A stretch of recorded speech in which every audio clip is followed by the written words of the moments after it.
Diabetes আর পায়ে যত্ন। কখনো ভেবে দেখেছেন আপনার রক্তে গ্লুকোজ লেভেলের পরীক্ষা করাটা গুরুত্বপূর্ণ কেন? যদি আপনার সুগার লেভেল খুব বেশি হয়ে যায়, রক্তে অতিরিক্ত গ্লুকোজ আপনার পায়ের স্নায়ুগুলোকে ক্ষতি করতে এবং আপনার নিম্ন প্রান্তে রক্তপ্রবাহকে বাধা দিতে পারে। এতে সংক্রমণ হতে পারে, যার কারণে পায়ে মারাত্মক সমস্যা হতে পারে। সাধারণ জনগণের তুলনায় ডায়াবেটিসে আক্রান্ত ব্যক্তিদের নিচের অঙ্গ প্রত্যঙ্গ বিচ্ছেদের প্রয়োজন হয় 15 থেকে 40 গুণ বেশি। প্রতি 30 সেকেন্ডে ডায়াবেটিসে আক্রান্ত ব্যক্তি বিশ্বের কোথাও না কোথাও একটি পা হারান। ভয়ানক, তাই না?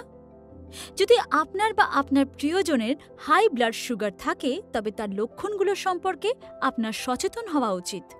ডায়াবেটিস আর ফুড কেয়ার মডিউলে আপনাকে স্বাগত। আসুন মোহনের ঘরে উঁকি মেরে দেখা যাক। মোহনের মা একজন ডায়াবেটিক রোগী। উনি তার পায়ে একটা ব্যথার অভিযোগ করে থাকেন। ওনার একটা বার্নিং সেন্সেশন হয়, পায়ে কিছু ফোস্কাও দেখা যায়। এই জাতীয় লক্ষণগুলো অবহেলা করবেন না, এটা মারাত্মক কোনো কিছু হওয়ার লক্ষণও হতে পারে। হাই ব্লাড সুগারের কারণে পায়ের সমস্যাগুলোর সতর্কতার লক্ষণগুলো কি কি? এই রোগীদের পায়ের মধ্যে জ্বলন্ত ভাব, ঝিঝি ধরা বা ব্যথা অনুভব লক্ষ্য করা যেতে পারে। তারা উত্তাপ, ঠান্ডা বা স্পর্শে সংবেদন হারিয়ে ফেলতে পারেন। পায়ের রং বা আকারে পরিবর্তন হতে পারে। পায়ের আঙ্গুল, পা এবং নিচের পায়ের চুল পড়ে যেতে পারে। পায়ের নখ ঘন ও হলুদ হওয়া, লাল দাগ পড়া, ফোস্কা, ঘা, আলসার, পায়ে কড়া পড়া বা অন্তর্বর্ধিত পায়ের নখও দেখা যেতে পারে। নিজের পাকে চিনুন। আপনার পায়ের আঙুল থেকে গোড়ালি পর্যন্ত প্রতিদিন পায়ের পরীক্ষা করুন এবং শুষ্কতা, কেটে যাওয়া, ঘা বা কড়া পড়ার মতো যে কোনো অস্বাভাবিকতা খুঁজে পেলেই চিকিৎসা করান। যদি কোনো ঘা পেকে যায়, ফুলে যায় ও বেদনাদায়ক হয়, তবে চিকিৎসা করান। এটি সংক্রামিতও হতে পারে। নিয়মিত রূপে পা আর পায়ের আঙ্গুলের যত্ন নিন। ব্যাপারটা এভাবে দেখুন যে আপনার শরীরের সেই অংশের আদর যত্ন করছেন যেটাকে আপনি অবহেলা করেছিলেন। নিজের পাগুলোকে প্রতিদিন অল্প সাবান দিয়ে গরম জলে ধুয়ে নিন। আপনার ডায়াবেটিসের জন্য পা দিয়ে জলের তাপমাত্রা বুঝতে অসুবিধা হতে পারে।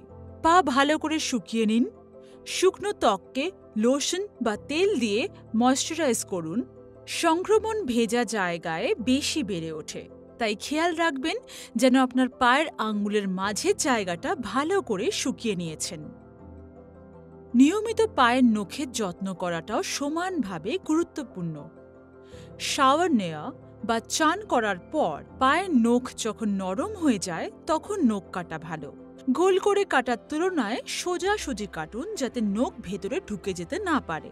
খুব সাবধান, পায়ের নখ খুব ছোট করে কাটবেন না বা কোনা কাটবেন না।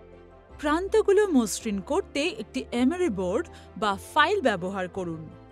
যদি আপনি ঠিক করে দেখতে না পান, বা যদি আপনার নখ মোটা হয়ে যায়, বা যদি আপনার নিউরোপ্যাথি থেকে থাকে, বা স্নায়ুর কোনো ক্ষতি হয়েছে যা পায়ের সংবেদনশীলতাকে প্রভাবিত করেছে, তাহলে পায়ের চিকিৎসক বা অন্য কোনো স্বাস্থ্যসেবা কর্মীর দ্বারা আপনার পায়ের নখগুলো কমিয়ে ফেলুন।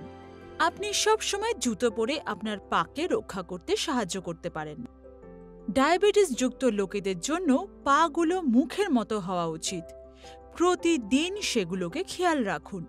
কোনো পা বা পায়ের সংক্রমণজনিত নিরাময়ের সময় আপনার বা আপনার প্রিয়জনের ডায়াবেটিসের যত্ন সম্পর্কে বিশেষভাবে সতর্ক থাকুন।